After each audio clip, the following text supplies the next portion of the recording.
Hi, this is my mango tree. I never really understood why my first teacher, the Swami, was always so big on sitting under a mango tree. There's actually sort of a presence in this mango tree. It's a very old one. So it's nice to sit under it and just not think too much about anything. But that's difficult, and seeing as some thoughts came up, I thought I'd share them with you. They have to do with the ongoing bone that I've been at, which is Jupiter and Saturn, and this conjunction, which is particularly rare. The exactitude of the conjunction is really the closest for many centuries. So when you look at the principles of Jupiter and Saturn, it got me thinking that these are particularly opposed forces or principles. In astrology, the principle of expansion and spiritual absorption is shown by Jupiter, whereas Saturn is more of a constrictive, inward planet.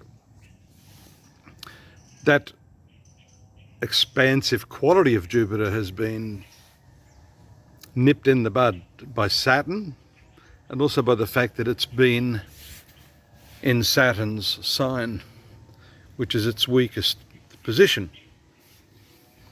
So these two principles, I got to thinking, obviously reflect the somewhat binary nature of the universe. Expansion, contraction, the polarities of that. Breathing, going out, we're going in. And thinking is the same. The outward movement, as with the out breath,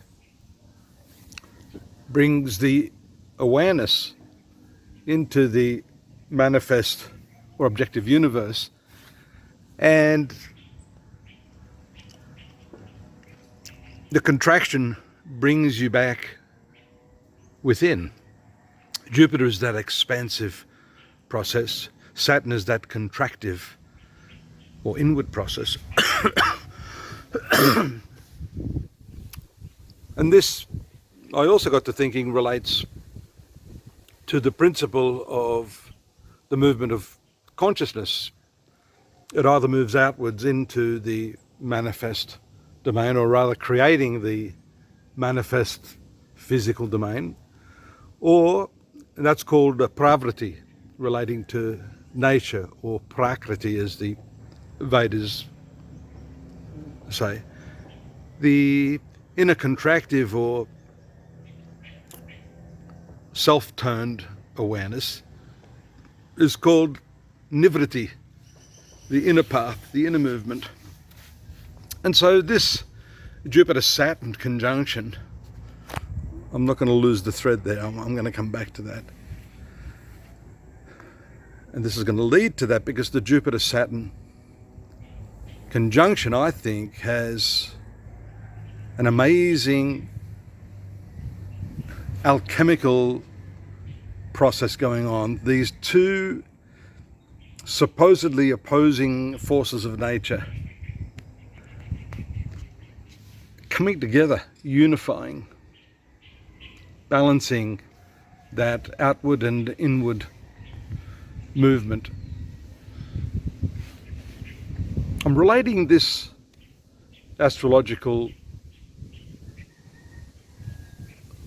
expression to a more philosophical an energetic sort of perspective, because I think that's where it can help you, rather than it becoming a purely analytical, technical process. You know, Jupiter will do this, and also material, it'll do that. I mean, the material manifestation of these planetary energies, or what astrology talks about, are not as important as the internal changes that take place.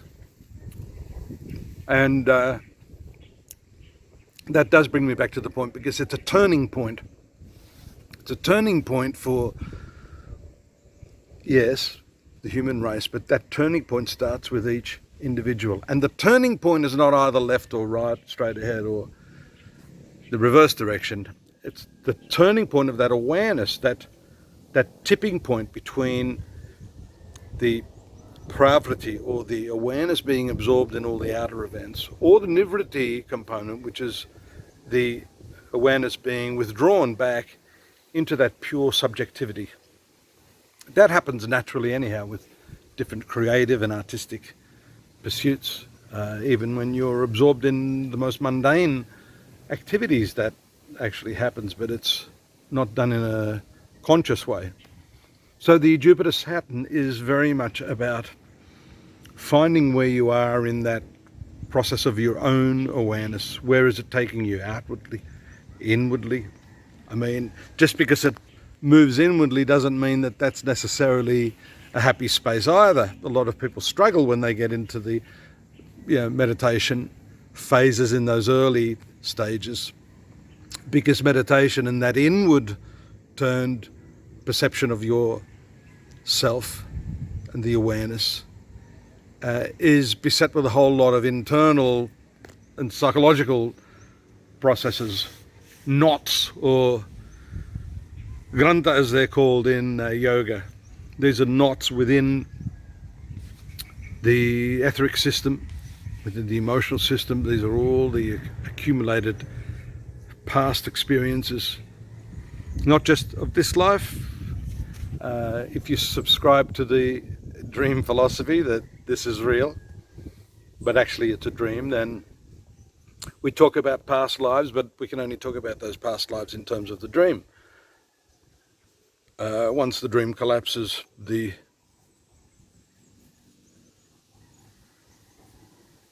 full awareness of what that dream really is obvious.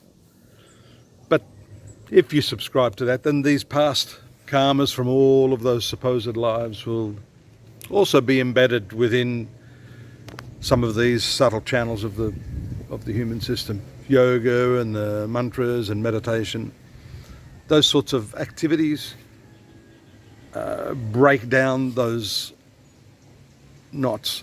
They're sort of like blocked drains, really. You need that wire gadget to get in there deep. That's what the teachers call the mantra, and this process of self-awareness. So I suppose my video is more about bringing your attention to yourself. The last couple of years I've made some fairly mind-blowing observations, and even the most evolved amongst us can't help themselves. We all can't help ourselves. We get absorbed into this mesmeric outer movement of the awareness and everything that entails, which of course at the root of it, in the root chakra, is this need for self-preservation. And that need for self-preservation is the propellant for going out and getting money. So you've got to build a house, you get to get the clothes, look after the kids once you've married. All of those day-to-day material processes are fueled by this outward movement of awareness, and the other propane, which is desire. That is what actually drives karma if you study it. And that, again, getting back to the very beginning of our talk, is purely embedded in the attraction-repulsion process. Again, attraction, which is that Jupiter energy; repulsion, which is the fear and the apprehension of Saturn, the universe is predicated on that very, very principle. The Yoga Sutras by the great sage Patanjali talks very much about this principle, this inherent propellant, this fuel that drives us. That's the desire. And that is enmeshed in this attraction, repulsion, or what's called raga, dvesha principle. Attraction, repulsion.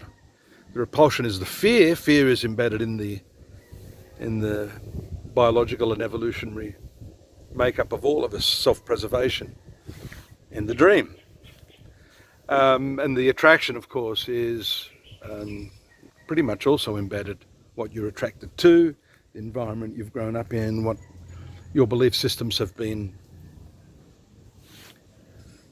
themselves fueled by. It's all these other aspects that are determining the experience. But that is why this inward movement, this nivritti push, it's rather a pull from within, is the primary methodology of being done with it once and for all. My grandmaster used to say, I love this, he used to say, everyone is on the train, everyone's going to get to the destination.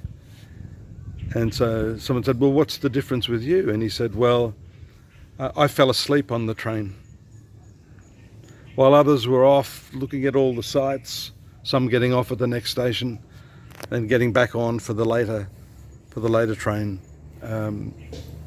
He said, I fell asleep and mysteriously woke up at the destination. It's not that simple. Hello? Someone's calling. I'm down here under the mango tree. Come on down. Looks like I've got a guest here somewhere. Oh, here she comes. This is the beautiful little spirit manifestation in the outside Pravriti dream. Huh? Hi. Say hi.